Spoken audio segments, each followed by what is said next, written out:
பார்க்கிறோம் குடும்ப வாழ்க்கையில மகிழ்ச்சிக்கு பதிலாக பாரதூரமான பின் விளைவுகளைத்தான் எங்களுடைய குடும்பங்கள் சந்தித்திருக்கிறார்கள்.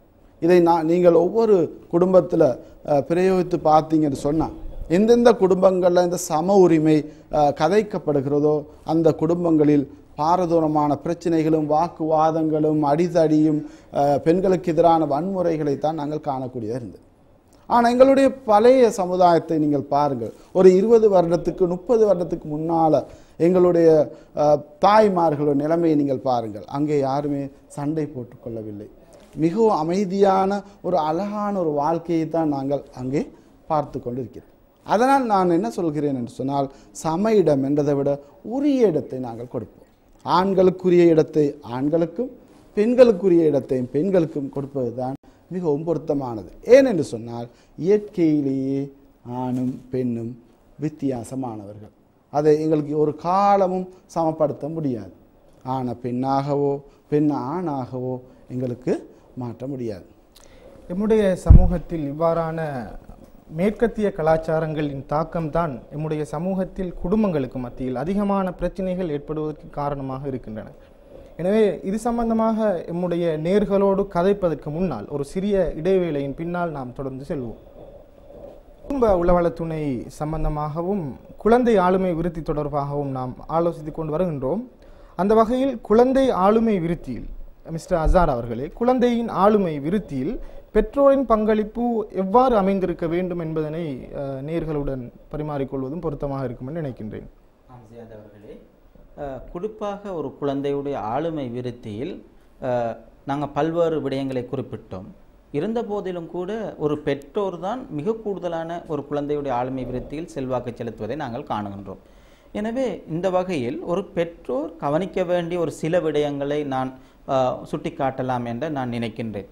பொதுவாக நாங்கள் பார்க்கின்றோம், பொதுவாக எங்களுடைய பெற்றோர்களை பொறுத்தவரையில் குழந்தைகளுக்கு இடையிலே சில நேரங்கள் வித்தியாசம் காட்டுவது மிக கூடுதலாக காணப்படும். சில நேரங்களில் ஆண் பிள்ளைகளாக இருந்தால் அவர்களுக்கு சில குடும்பங்களில் முக்கியத்துவம் கொடுப்பதாக, சில நேரம் பெண் குழந்தைகளுக்கு சில குடும்பங்களில் முக்கியத்துவம் கொடுப்பது, சில நேரம் சில குடும்பங்களில் மூத்த பிள்ளைகளுக்கு முக்கியத்துவம் கொடுப்பது, சில குடும்பங்களில் இளைய பிள்ளைகளுக்கு முக்கியத்துவம் கொடுப்பது. இவ்வாறு குழந்தைகளுக்கு மத்தியில் அல்லது பிள்ளைகளுக்கு மத்தியில் பெற்றோர் வித்தியாசம் காட்டுகின்ற போது, பெற்றோர் அவர்களுக்கு மத்தியிலே ஒரு இடைவெளியை வைக்கின்ற போது நிச்சயமாக மற்ற குழந்தைகளுடைய ஆளுமை விருத்தியில் பெரும்பாலும் பாதிப்புகளை ஏற்படுத்தும் அல்லது நடத்தை பிறழ்வான குழந்தைகளை உருவாக்குவதற்கு அது வழிவகுக்கும் என்பதை முதலாவது நாங்கள் விளங்கிக் கொள்ள வேண்டும். அதே போன்று இன்னொரு மிக முக்கியமான ஒரு விடயம்தான் குழந்தைகளை ஒப்பிட்டு நோக்குகிற பண்பு எங்களுடைய சமூகத்தில் காணப்படுகின்றது. அதாவது, நீ அந்த குழந்தையை பார்த்தீரா, அவருடைய மகனை நீ பார்த்தீரா, அவர் எவ்வாறு செய்கின்றார், ஏன் உனக்கு மட்டும் கணிதம் செய்யவில்லை, உன்னுடைய சகோதரரை பார் அல்லது சகோதரியை பார், மூத்தவரை பார், இளையவரை பார், எவ்வாறு கணக்கு செய்கின்றார் அல்லது இங்கிலீஷ் எவ்வாறு கதைக்கின்றார். இவ்வாறு ஒரு குழந்தையை இன்னொரு குழந்தையோடு ஒப்பிட்டு நோக்குவதன் மூலம் கட்டாயமாக அந்த குழந்தையினுடைய ஆழ் மனதில் பாதிப்புகளை ஏற்படுத்துகின்றதை நாங்கள் காண. உங்களுக்கு தெரியும், உளவியலாளர் ஃப்ரைட் என்ற அறிஞர் சொல்கின்றார், ஒரு குழந்தையுடைய மனத்தில் ஒரு நெகட்டிவ், அதாவது நேர்கணியமற்ற ஒரு விடயமானது ஒரு மனதில் பதிகின்ற போது அது பல்வேறு மடங்காக விருத்தி அடைகின்றதை நாங்கள் காணுகின்றோம். உதாரணமாக, உன்னால் ஒன்றும் மேலாது, அல்லது நீ மாடு, அல்லது உன்னை விட அவர் நல்லவன், அல்லது உன்னை விட அவர் மற்றவர் திறமைசாலிகள் என்று நாங்கள் ஒப்பிட்டு நோக்கின்ற நேரம் அது ஒரு விடயம் 2ஆக விரிவடைந்து 2 4ஆக போய் 4 16ஆக போய் அது அதன் மடங்குகளாக போய் பல்வேறுபட்ட பாதிப்புகளை அந்த குழந்தையுடைய உள்ளத்தில் ஏற்படுத்துகின்றதை நாங்கள் காணோம். எனவே ஒரு குழந்தையை பொறுத்தவரை குழந்தையுடைய ஆளுமை விருத்தியை பற்றி கதைக்கின்ற போது பெரும்பாலும் பெற்றோர்கள் குழந்தைகளுக்கு மத்தியில் வித்தியாசம் காட்டுவது அல்லது அவர்களுக்கு மத்தியிலே காணப்படுகின்ற வித்தியாசம் காட்டுவது அல்லது அவர்கள் ஒப்பிட்டு நோக்குவது என்ற விஷயத்தில் மிகவும் கவனமாக இருக்க வேண்டும். அது கட்டாயமாக குழந்தையுடைய ஆளுமை விருத்தியில் பாதிப்பை ஏற்படுத்தும். இரண்டாவதாக, குழந்தையினுடைய ஆளுமை விருத்தியில் குழந்தைகளுடைய விருப்பத்திற்கேற்ப அல்லது குழந்தைகளுடைய விருப்பத்தை அவர்கள் இயல்பாகவே தங்களுடைய தேவைகளை நிறைவேற்றுவதற்கும் தங்களுடைய செயற்பாடுகளை செய்வதற்கு நாங்கள் இடமளிக்க வேண்டும். பெற்றோர்களுடைய காணப்படுகின்ற எமது சமூகத்தில் குறிப்பாக காணப்படும் ஒரு தவறான விடயம்தான், பெற்றோர் நினைக்கிறார்கள் நான் நினைத்தது போன்று குழந்தை வர வேண்டும், அல்லது நான் நினைத்ததை குழந்தை செய்ய வேண்டும் என்று செய்கின்ற ஒரு பண்பு பெரும்பாலும் பெற்றோர்கள். அதாவது நான் உடுப்பது போல் குழந்தை உடுக்க வேண்டும், தான் ஒரு செயற்பாடு செய்வது போன்று செய்ய வேண்டும், தான் ஒரு வேலையை செய்வது போன்று செய்ய வேண்டும் என்று குழந்தைகளிடம் பொதுவாக பெற்றோர்களிடம் காணப்படுகிறது. இது என்ன நடக்கும் என்றால் குழந்தைகளுடைய ஆளுமை விருத்தி அல்லது குழந்தையுடைய ஆக்கத்திறன், குழந்தையுடைய நீண்ட ஒரு வினைத்திறனில் ஒரு பாதிப்பை ஏற்படுத்தக்கூடியதாக இருக்கின்றதை நாங்கள் காண வேண்டும். எனவே பெற்றோர்கள் மிக அவதானமாக இருக்க வேண்டும். இந்த விடயங்கள் அதாவது குழந்தைகளுக்கு இடம் கொடுக்க வேண்டும். குழந்தைகளுக்கு ஏற்ப அவர்களுடைய ஆக்கத்திறனை வெளிப்படுத்துவதற்கும் அவர்களுடைய செயற்பாடுகளை சுதந்திரமாக செய்வதற்கும் இடம் கொடுக்க வேண்டும். நாங்கள் தட்டி கொடுக்க வேண்டிய செயற்பாடை தவிர நாங்கள் குழந்தைகளை கட்டுப்படுத்தி எங்களுக்கு ஏற்ற மாதிரி குழந்தை வர வேண்டும் என்று எதிர்பார்ப்பது மிகப்பெரிய தவறு. இது எதிர்காலத்தில் குழந்தையுடைய ஆளுமையில் பெரிய ஒரு பாதிப்பை செலுத்தும் என நான் நினைக்கின்றேன். கட்டாயமாக குழந்தையினுடைய ஆளுமை விருத்தியில் அவர்களுக்கென்ற சுதந்திரத்துடன் கூடிய ஒரு கட்டுப்பாட்டை தான் நாம் அவர்களுக்கு விதிக்க வேண்டும். அதற்கு மாற்றமாக நாம் அவர்களை எடுத்ததற்கெல்லாம் அளவுக்கு மீறி கட்டுப்படுத்துகின்ற பொழுது அவர்களுடைய நடத்தையில் மாற்றத்தை, அதாவது அசாதாரண நடத்தைகளுக்கு வழிகோலுவதை நாம் காணக்கூடியதாக இருக்கின்றது. கட்டாயம் அது ஏற்படக்கூடிய சந்தர்ப்பம் இருக்கின்றது. அடுத்து நாம் மிஸ்டர் அஸ்மியாஸ் அவர்களே, அதாவது இப்போ ப்ரீமெரிட்டல் கவுன்சிலிங் சம்பந்தமாக ஆண் பெண் வேறுபாடு சம்பந்தமாக நாம் கதைத்து கொண்டு வருகின்றோம். இது தொடர்பாக மேலதிகமாக ஏதாவது சொல்ல இருக்கின்றதா? உண்மையிலே நான் இன்னும் ஒரு 2 முக்கியமான வேறுபாடுகளை இந்த இடத்துல குறிப்பிடுவது மிகவும் பொருத்தம் என்று நான் நினைக்கிறேன். அதில் மிக முக்கியமான வேறுபாடு தான் ஆண்களுடைய பார்வை பெண்களுடைய பார்வையிலிருந்து வேறுபட்டது. சைக்காலஜிக்கல் டேர்மில் சொல்கிறேன்னு சொன்னால் 2 பேருடைய பெர்செப்ஷனும் வித்தியாசம், 2 பேருடைய புலக்காட்சியும் வித்தியாசம். அதாவது தாங்கள் பார்க்குற விடயத்துக்கு அவங்களோட மூளை கொடுக்குற விளக்கத்தை தான் நாங்கள் சொல்கிறோம் புலக்காட்சின்னு சொல்லி. அப்போ சைக்காலஜிக்கலாக சொல்கிறாங்க ஆணும் பெண்ணும் சமம் இல்லை, அவர்கள் வித்தியாசமாக, அவர்களுடைய பார்வையே வித்தியாசம். உதாரணமாக சொல்ல போனால் பெண்களுடைய பார்வையை பற்றி கதைக்கிற நேரம் உளவியலில் சொல்லுவார்கள் கிட்ட பார்வை, அகல பார்வை என்று சொல்லுவார்கள். பெண் பார்த்தால் என்று சொன்னால் கிட்ட யார் இருக்கிறார், அவர்கள் என்ன ட்ரெஸ் போட்டிருக்கிறார்கள், என்ன கலர் ட்ரெஸ் போட்டிருக்கிறார்கள், அந்த ட்ரெஸ் கலருக்கு பொருத்தமாக பின் குத்திருக்கிறார்களா, ஸ்லீப்பர் போட்டிருக்கிறார்களா, ஷால் அதை மாதிரி பொருத்தமாக இருக்குதா, இப்படி அவர்கள் பார்ப்பார்கள். அதை போன்று முன்னால் இருக்கிற நபர் தன்னை எந்த விதத்தில் பார்க்கிறார் என்றதை அவள் மிகவும் சிறப்பாக புரிந்து கொள்ளக்கூடிய ஒரு திறமை பெண்ணுக்கு இருக்கு. ஆனால் ஆண்களை பொறுத்தவரையில் அவர்களுடைய பார்வையை சொல்வார்கள் கொஞ்சம் தூர பார்வை, கொஞ்சம் தூரமாக யோசிப்பார்கள். அதனால் மனைவி ஏதோ ஒரு ஃபங்க்ஷனுக்கு போய் கணவனிடம் கேட்குறார், அப்பா அந்த அந்த பெண்ணை பார்த்தீங்களா, அவள் ட்ரெஸ் பண்ணின விதத்தை பார்த்தீங்களான்னு கேட்டால் அவருக்கு அதை சரியாக ஒப்புவிக்கிறதுக்கு முடியாத ஒரு நிலைமை ஏற்படும். ஏன்னா அவருக்கு அதை பற்றி அவர் யோசிச்சிருக்க மாட்டார். ஆனால் பெண்களை பொறுத்த வரையில் அவங்க மிகவும் நுணுக்கமாக துல்லியமாக அதை பார்த்திருப்பார்கள். இன்னொரு உதாரணம் சொல்கிறதா இருந்தால் பெண் ஒரு வீட்டில் இருக்கிற நேரம் அவள் பாப்பா வீட்டில் என்ன குறை, ரைட், அதாவது வீட்டில் டைல்ஸ் பிடிச்சிருக்கிறோமா, பெயிண்ட் எப்படி இருக்குது, கபட் வாங்கியிருக்கிறோமா, பேண்ட்ரி கபட் அடிச்சிருக்கிறோமா. ஆனால் ஆண்களை பொறுத்தவரையில் அதை பற்றி பாரதூரமாக சீரியஸாக யோசிக்க மாட்டான். அவர்கள் யோசிப்பாங்க அடுத்தது நான் என்ன செய்யலாம், மேலே ஒரு மாடியை போடலாமா, அல்லது இன்னொரு லேண்டை வாங்கி போடலாமா, அதில் ஏதாவது உழைக்கலாமா, டிராக்டரை வாங்கலாமா. இப்படி ஆண்களுடைய பார்வை அவங்களோட பெர்செப்ஷன் இருக்கிறத நாங்கள் பார்க்குறோம். அதனால் நாங்கள் எப்போவுமே முயற்சி செய்யக்கூடாது ஆண்களையும் பெண்களையும் சமமாக வைக்க, அதாவது சமமாக வைக்கலாம், ஆனால் 2 பேரும் உடலாலும் உள்ளத்தாலும் சமமானவர்கள் என்றதை ஏற்றுக்கொள்ள முடியாது. அது இயற்கையாக விஞ்ஞானமே சொல்லுது 2 பேருமே சமம் இல்லை. இறைவன் 2 பேருமே வித்தியாசமாக தான் படைச்சிருக்கிறான். அதாவது அவர்கள் உடலியல் ரீதியாக பார்க்கிற போது பெண்கள் மிகவும் மென்மையானவர்கள், ஆண்கள் மிகவும் வன்மை, அவர்கள் உடல் அமைப்பு கொஞ்சம் கடுமையாக இருக்கு. இது ஒரு வேறுபாடு. அதே போல் நாங்கள் இன்னொன்று விளங்கிக் கொள்ள வேண்டும். நாங்கள் தவறாக புரிந்து கொள்ளக்கூடாது. பெண்கள் கிட்ட பார்வை, ஆண்கள் தூர பார்வை, எனவே ஆண்களுக்கு விசாலமான மனசு, பெண்களுக்கு குறுகிய மனசு என்றது அல்ல. நாங்கள் சிறப்பாக நன்றாக விளங்கிக் கொள்ள வேண்டும்.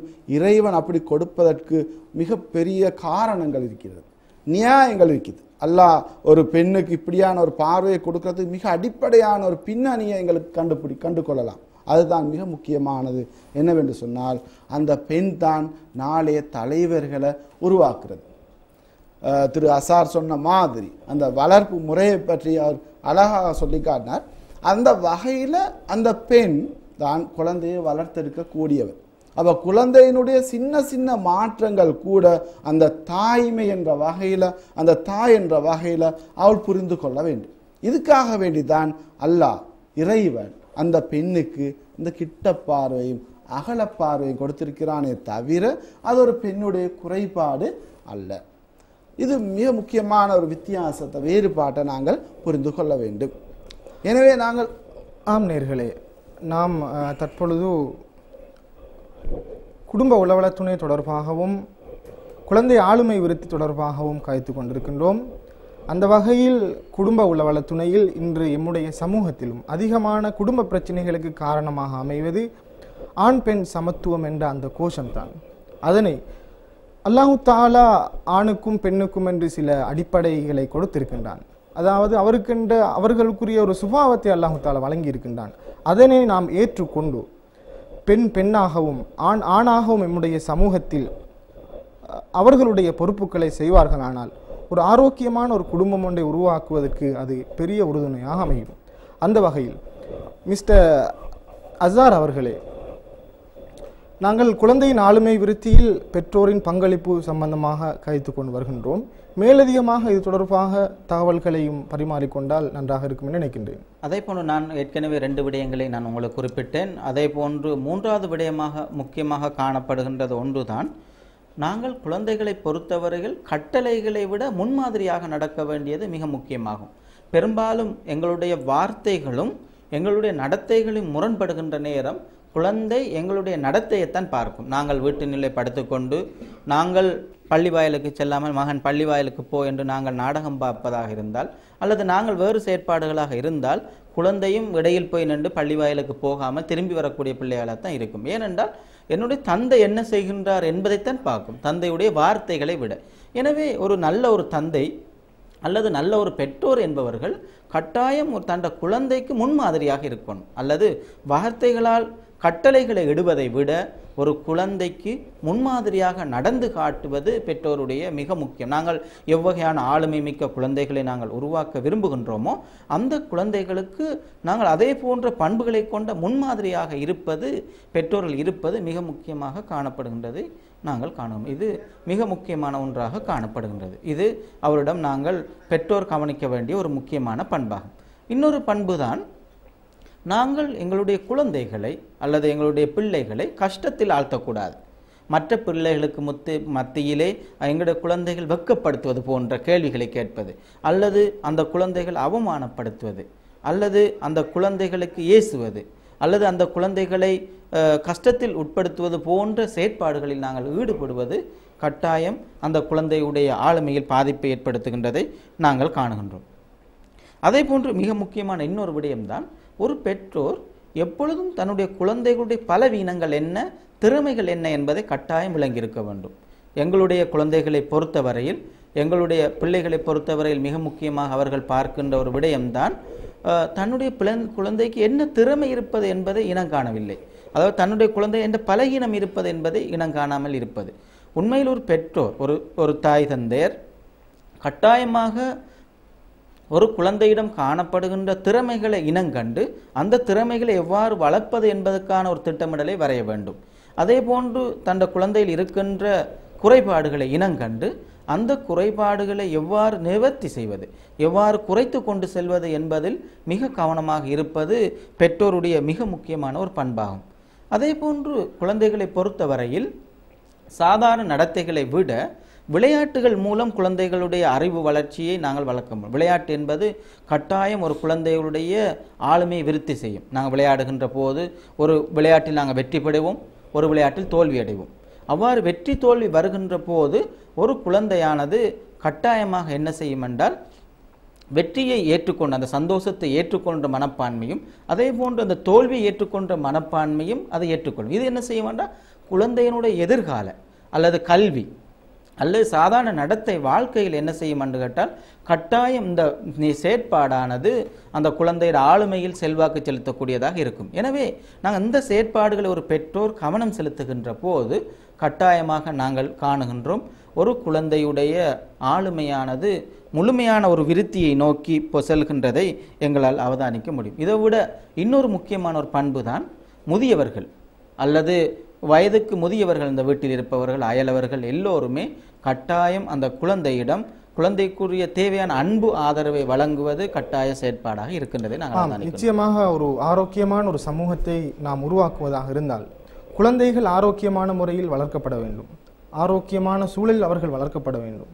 அதற்கு இவ்வாறான குழந்தையின் ஆளுமை விருத்தியில் தாக்கத்தை செலுத்துகின்றவைகள் ஒரு நல்ல ஒரு தாக்கத்தை செலுத்துகின்றவையாக அமைய வேண்டும். அதில் பெற்றோரின் பங்களிப்பு மிகவும் முக்கியமானது என்பதனையும் பெற்றோரும் உணர்ந்து கொள்ள வேண்டும். அடுத்து நாம் மிஸ்டர் அஸ்மியாஸ் அவர்களே, நான் ஏற்கனவே சொன்னதைப் போல மேரேஜ் கவுன்சிலிங் என்ற ஒரு விடயமும் பேசப்படுகின்றது. மேரேஜ் கவுன்சிலிங் என்றால் என்ன, இது சம்பந்தமாக ஏன் இது தேவை என்ற விடயத்தை நாம் கலந்து ஆலோசிப்பது பொருத்தமென்று நினைக்கின்றேன். ஆரம்பத்தில் நாங்கள் சொன்னது போல் ப்ரீ மேரிட்டல் கவுன்சிலிங்கை நான் இன்னும் கொஞ்சம் சொல்ல வேண்டி இருக்கிறது. நாங்கள் சொன்ன ஆண் பெண் வேறுபாட்டை இந்த தம்பதிகளுக்கு நாங்கள் உணர்த்தணும்.